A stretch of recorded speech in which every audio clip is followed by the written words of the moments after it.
पाकिस्तान में कायरोप्रैक्टर कितने साल पुराना है, लेकिन आज भी लोग कायरोप्रैक्टर को जानने में वो उनको इल्म नहीं है वो जिस तरह इल्म होना चाहिए। कायरोप्रैक्टर है क्या? कायरोप्रैक्टिक एक ऐसी चीज़ है जिसमें कोई मेडिसन, सर्जरी, इंजेक्शन, गैजेट्स वगैरह जैसे थेरेपीज़ वगैरह आप करवाते हैं, ऐसा कुछ भी नहीं होता। कायरो में जस्ट हाथों से एडजस्टमेंट होती है और उसी टाइम फ़र्क आपको फ़ील होता है। जैसे किसी को डिस्क का इशू होता है, जैसे आपकी डिस्क डिफ्यूज़ हो गई है तो उसको हील होने में 3 मंथ्स लगते हैं, तो उसका एक प्रॉपर एक प्रोसीजर होता है, वो हम पेशेंट को गाइड भी करते हैं, समझाते भी हैं। ये कायरोप्रैक्टर की तारीख क्या है, कहाँ से इसकी बुनियाद डली? जापान से प्रॉपर स्टार्ट हुआ था पहले, फिर प्रॉपर इसकी डिग्री बनी, प्रॉपर यूएस में फिर ये स्टार्ट हुआ, फिर उसके बाद चाइना में होना शुरू हुआ, फिर अब इंडिया में भी काउंसिल बन गई इसकी, लेकिन पाकिस्तान में आज तक थेरापिस्ट की काउंसिल नहीं बनी।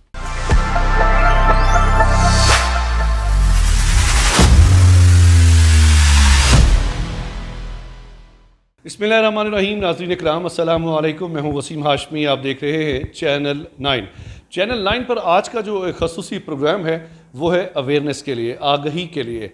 पाकिस्तान में कायरोप्रैक्टर कितने साल पुराना है? 10 से 15 साल की ये कहानी है, लेकिन आज भी लोग कायरोप्रैक्टर को जानने में वो उनको इल्म नहीं है वो जिस तरह इल्म होना चाहिए। लोग ज़्यादातर फिजियोथेरापिस्ट को ही कायरोप्रैक्टर समझते हैं। कायरोप्रैक्टर है क्या? मेरे साथ मौजूद हैं कायरोप्रैक्टर स्पेशलिस्ट आमिर शहजाद।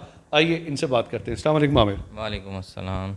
आमिर, जिस तरह कि मैंने इंट्रो में बता दिया है कि फिजियोथेरापिस्ट और कायरोप्रैक्टर, आजकल जिसके पास फिजियोथेरापिस्ट की डिग्री होती है वो भी कायरोप्रैक्टर के काम सर अंजाम दे रहा होता है। तो इस बारे में मुझे क्या बताएंगे कि ऐसा होना चाहिए? पाकिस्तान में बहुत कुछ ऐसी चीज़ें हैं जो नहीं होनी चाहिए पर हो रही हैं, लेकिन अवेयरनेस अगर लोगों को होगी तो फिर बेशक कोई कुछ भी करता रहे, उससे फ़र्क नहीं पड़ता। तो जैसे अवेयरनेस के लिए मैं अक्सर यहाँ पर भी हमारे पास पेशेंट आते हैं, हम उनको भी बताते हैं कि कायरोप्रैक्टिक एक ऐसी चीज़ है जिसमें कोई मेडिसन, सर्जरी, इंजेक्शन, कोई गैजेट्स वगैरह जैसे थेरेपीज़ वगैरह आप करवाते हैं, ऐसा कुछ भी नहीं होता। कायरो में जस्ट हाथों से एडजस्टमेंट होती है और ऑन द स्पॉट उसी वक्त एडजस्टमेंट होती है और उसी टाइम फ़र्क आपको फ़ील होता है। तो कायरोप्रैक्टिक में ये चीज़ें होती हैं, इसमें ऐसा कुछ नहीं है कि आपको टाइम टेकिंग होगा। हाँ, ये ज़रूर है कि जैसे किसी को डिस्क का इशू होता है, जैसे आपकी डिस्क डिफ्यूज़ हो गई है तो उसको हील होने में 3 मंथ्स लगते हैं, तो उसका एक प्रॉपर एक प्रोसीजर होता है, वो हम पेशेंट को गाइड भी करते हैं, समझाते भी हैं। तो ट्रीटमेंट हार्डली इसमें 6 सेशन होते हैं, इससे ज़्यादा नहीं होते। ये अवेयरनेस की चीज़ है। अगर आप कहीं पर भी जाते हैं और कोई आपसे ये कहता है जी आपके 10 सेशन होंगे, 20 सेशन होंगे या हम साथ-साथ आपको बताएँगे, तो वो फेक होता है। अच्छा, लेकिन आमिर दिखने में ये भी आया है कायरोप्रैक्टर यूट्यूब पे, फेसबुक पे बेशुमार वीडियोस हैं। कुछ लोग जो फिजियोथेरापिस्ट होते हैं या फिजियोथेरापिस्ट से हट के भी गली मोहल्लों में लोगों ने दुकानें खोली हुई हैं, क्या ऐसा करना चाहिए? नहीं, करना तो मैंने आपको जैसे पहले ही बताया है कि पाकिस्तान में बहुत सारी चीज़ें ऐसी हैं जो नहीं करनी चाहिए, लेकिन हो रही हैं, लोग कर रहे हैं। तो ज़ाहिर बात है, अब आप 100% तो किसी चीज़ को नहीं रोक सकते। तो होनी नहीं चाहिए ऐसी कोई भी चीज़, क्योंकि स्पाइन एक ऐसी चीज़ है जिसमें आपका नर्वस सिस्टम है, और अगर नर्वस सिस्टम आपका ज़रा सा भी डैमेज हो गया तो आप पैरालाइज़ हो सकते हैं। सारी उम्र के लिए फारग हो जाते हैं। आमिर, ये कायरोप्रैक्टर की तारीख क्या है, कहाँ से इसकी बुनियाद डली? देखिए, कायरोप्रैक्टिक तो जो हमारे यहाँ मतलब जो हमारे यहाँ चलता था, वो तो पहले ये चलता था जी कि कोई सियाना है जी, पहलवान है जी, वो करता था। वो करता था, तो ऐसा नहीं है। तो ये जापान से प्रॉपर स्टार्ट हुआ था पहले, फिर प्रॉपर इसकी डिग्री बनी, प्रॉपर यूएस में फिर ये स्टार्ट हुआ, फिर उसके बाद चाइना में होना शुरू हुआ, फिर अब इंडिया में भी काउंसिल बन गई इसकी, लेकिन पाकिस्तान में आज तक थेरापिस्ट की काउंसिल नहीं बनी। तो इस यही वजह है कि अब कायरो की काउंसिल, अब आई डोंट नो कि पाकिस्तान में कब बनती है। पाकिस्तान में मुस्तनद कायरोप्रैक्टर्स की तादाद बहुत कम है, और जो हैं मेरे ख्याल में वो भी एक प्लेटफॉर्म पे इकट्ठा होना नहीं चाहते। नहीं, पाकिस्तान में जो मैंने जहाँ तक देखा है, जहाँ तक मुझे पता चला है, क्योंकि बहुत सारे ऐसे नाम थे जो लोग कहते थे कि जी कायरो हैं, बड़े अच्छे कायरो हैं, और मैं ख़ुद पर्सनली उनके पास गया, जाके मिला, एज आ पेशेंट में जाके मिला। यानी कि स्टिंग ऑपरेशन कर चुके हैं आप? हाँ जी, तो वो मैंने जब देखा, तो फिर जब मुझे फिर बाद में पता चला जी कि ये जो 5-5, 6-6 हज़ार जो गूगल के रिव्यूज़ हैं इनके, वो परचेज़ किए हुए हैं। और फिर उसको देखते हुए फिर हमने अपने चैनल में, हमने जब चैनल क्रिएट किया तो फिर हमने उसमें ये चीज़ की कि हमने कहा कि नहीं, हम गूगल के या फेसबुक के जो रिव्यूज़ होते हैं उसको हम नहीं अहमियत देते, वो फेक होते हैं ज़्यादातर। तो हमने जेन्युइन जो रिव्यू होता है, जो पेशेंट का जो ट्रीटमेंट करके उसकी वीडियो बना के वो हमने लगाए हुए, और वो थाउजेंड्स में लगे हुए हैं हमारे रिव्यूज़। अच्छा, मुझे ये बताइएगा कि ये जो कायरोप्रैक्टर है, क्या पाकिस्तान में जो आबादी 25 करोड़ है, हर बंदे को ज़रूरी होता है, जिस तरह एक गाड़ी की ट्यूनिंग के लिए बाइक की ट्यूनिंग करवाई जाती है महीने 2 महीने के बाद, क्या इंसानी जिस्म के लिए भी कायरोप्रैक्टर इतना ही मुफीद है? ये आपने बड़ा अच्छा क्वेश्चन किया। हमारे यहाँ लोगों को ना अवेयरनेस नहीं है।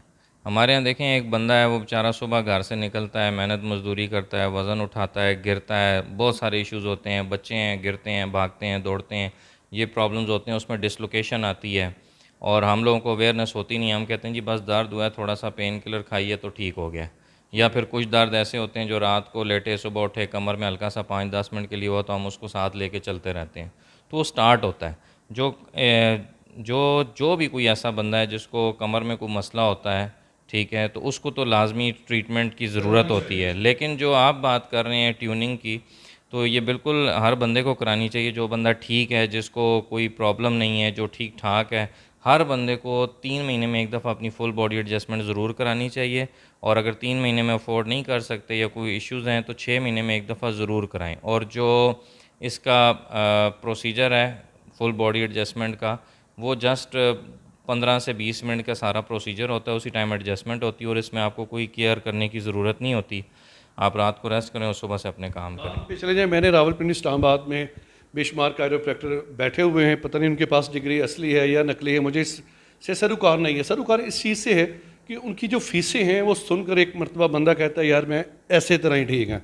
लेकिन अमर शहजाद मेरे साथ बैठे हुए हैं, मैं वो कहते हैं मुंह पे तारीफ़ नहीं करनी चाहिए, बड़े रीज़नेबल इनकी फ़ीस है, और उसी रीज़नेबल फ़ीस के अंदर ये 5 से 6 सेशन, और ये बॉडी पे मुनहसर होता है कि मेरी जैसी बॉडी आ जाए उसको कितने सेशन करवाने हैं, एक जवान बंदे के लिए कितने सेशन हैं, और एक बुज़ुर्ग की जिसकी उम्र 50 साल से ज़्यादा है उसके लिए कितने सेशन हैं। और ये भी इंक्लूड मैं कर देता हूँ कि आया कि ब्लड प्रेशर, हार्ट पेशेंट और शुगर के पेशेंट के लिए भी ये मुफीद है।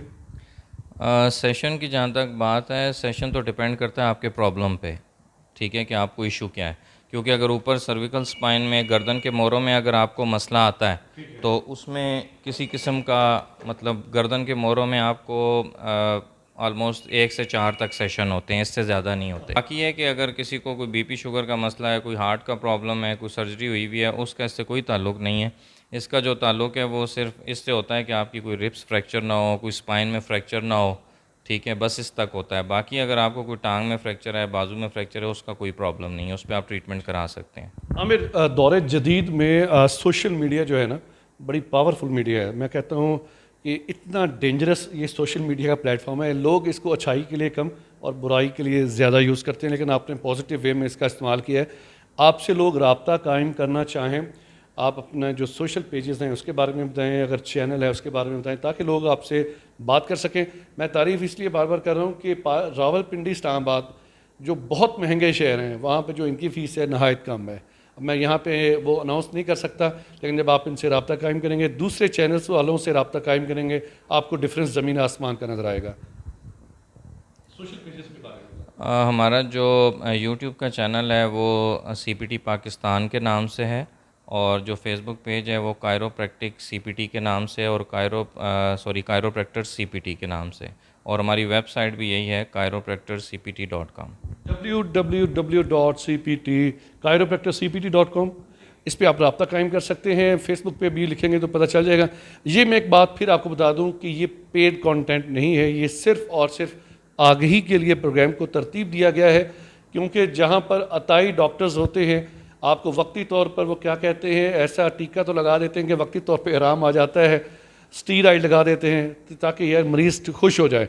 लेकिन इसके साथ साथ आप देखेंगे तो जब इनसे आप रब्ता कायम करेंगे तो मज़ीद आगही पैदा होगी। प्रोग्राम के आखिर में कोई पैगाम देना चाहेंगे? जी बिल्कुल, मैं थोड़ी सी अवेयरनेस के लिए एक 2-3 मिनट आपके चाहूँगा। अवेयरनेस के लिए मैं ये बताऊँगा कि हमारे यहाँ अक्सर फ़ीमेल्स को इश्यूज़ होते हैं, बच्चों की बर्थ के बाद प्रॉब्लम्स होते हैं, पट्ठों में खिंचाव, कमर का दर्द, टांग में खिंचाव, ये सब लंबर स्ट्रेटनिंग की वजह से होते हैं। क्योंकि इंसानी जो पोस्चर है वो आप किसी भी एंगल में बैठते हैं तो 60 घंटे के बाद आपका पोस्चर उस एंगल में बेंड होना शुरू हो जाता है, तो इस तरह के प्रॉब्लम्स आते हैं जिस वजह से पोस्चर का प्रॉब्लम होता है। जैसे आजकल आप देख रहे हैं सोशल मीडिया का दौर है, हर छोटा सा बच्चा जो है वो भी पूरा दिन फ़ोन लेके बैठा होता है जी, और लैपटॉप लेकर बैठे होते हैं। तो उस वजह से अब सर्विकल स्पाइन के बड़े इश्यूज़ हैं, गर्दन के मोरों में बड़ा प्रॉब्लम आ जाता है जब आप लॉन्ग इस तरह के इश्यूज़ करते हैं, और उसी की वजह से फिर आपको बाजुओं में भी दर्द आता है, फ्रोज़न शोल्डर भी होता है, पट्ठों में भी खिंचाव आता है, स्ट्रेस होता है, डिप्रेशन होता है, लेटने उठने में चक्कर आते हैं। ये सारे गर्दन के मोरों की वजह से मसले होते हैं। और अगर आपको नीचे गर्दन से थोड़ा सा नीचे अगर आप टी सेक्शन में चले जाएं, जो आप शोल्डर्स के सेंटर में जो मोरे होते हैं, उसमें सांस का कंट्रोल होता है। तो जिसको सांस का मसला होता है वो वहाँ से एडजस्टमेंट होती है। और जिसको नीचे कमर में मसला आ जाता है, कमर में लंबर स्पाइन में आपको अगर डिस्क का इशू आ जाता है, तो उस वजह से फिर आपको शाटिक पेन भी होता है, कूल्हे में भी दर्द आता है, घुटनों का भी दर्द आता है, आपको यूरिन का कंट्रोल, स्टूल का कंट्रोल, उसमें प्रॉब्लम आती है। अक्सर लोगों को घुटने में प्रॉब्लम होती है, वो कहते हैं जी कि नी रिप्लेसमेंट करा लें, तो ऐसी कोई ज़रूरत नहीं होती आपको कुछ भी करने की जी, तो उससे इंशाल्लाह बेहतर होता है। बहुत शुक्रिया अमर शिदात हमारे साथ थे। प्रोग्राम के बारे में अपनी राय का इज़हार लाजमी कीजिएगा। प्रोग्राम कैसा लगा और आप चैनल 9 पे कैसे प्रोग्राम देखना चाहते हैं आगाह कीजिएगा। कैमरामैन इब्ने बतूता के साथ वसीम हाशमी, रावलपिंडी।